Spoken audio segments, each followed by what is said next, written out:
कराची में चंद मिनट की बारिश ने शहर का हुलिया बिगाड़ दिया। सड़कों पर पानी जमा, बदतरीन ट्रैफिक जैम, कई इलाकों में बिजली ताहाल बहाल ना हो सकी। करंट लगने से 2 अफराद जान से गए। नॉर्थ नाजमाबाद केडीए चौरंगी पर बारिश का पानी ताहाल जमा है।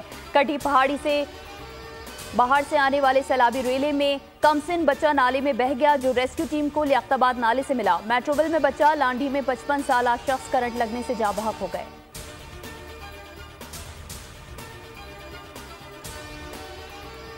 कराची के मुख्तलिफ इलाकों में बदतरीन लोड शेडिंग से शहरी बिलबिला उठे। 12 से 14 घंटे की लोड शेडिंग से शहरी अजाब में मुब्तला हैं। शिकायत के बावजूद के इलेक्ट्रिक के कान पर जूं तक नहीं रींग रही। Liaquatabad, Nazimabad, New Karachi, Federal B Area, Garden, Korangi, Landhi, Pakistan Chowk, Shahrah Liaquat और दीगर इलाकों में 12 से 14 घंटे की एलानिया और गैर एलानिया लोड शेडिंग जारी। मुतासरा इलाकों में पानी का बहरान भी खड़ा हो गया।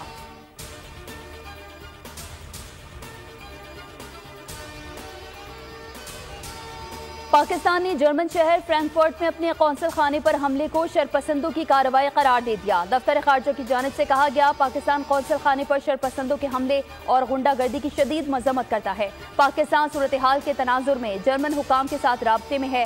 पाकिस्तान ये बात यकीनी बनाने की कोशिश कर रहा है कि ऐसी सूरत हाल दोबारा रोनुमा ना हो। शरपसंदों को कानूनी नताइज का सामना करवाया जाए।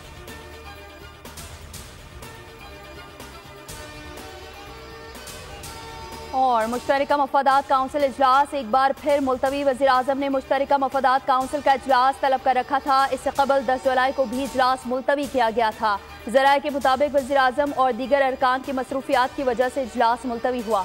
नई तारीख का ऐलान जल्द किया जाएगा।